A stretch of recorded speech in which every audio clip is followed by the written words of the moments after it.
A very good morning to our RANsquawk listeners. Welcome to today's rundown for Thursday, the 27th of January.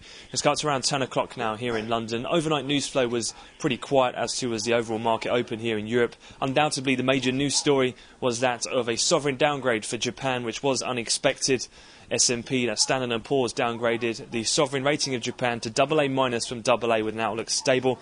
Have the actual report here in my hands. They put the reasoning down to Japan's fiscal deficits to remain high in the next few years, which will further reduce the government's already weak fiscal flexibility.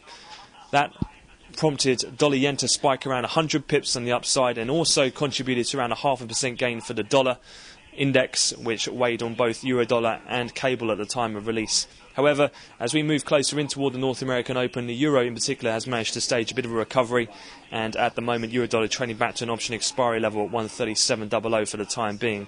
But the Japanese downgrade has really been the major news story here this morning.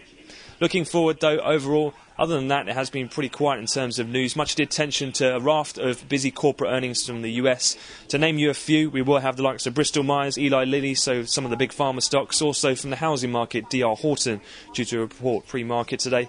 Other companies of note include Caterpillar, Celgene, Tyco, and also Microsoft, with Procter & Gamble also due to a report today.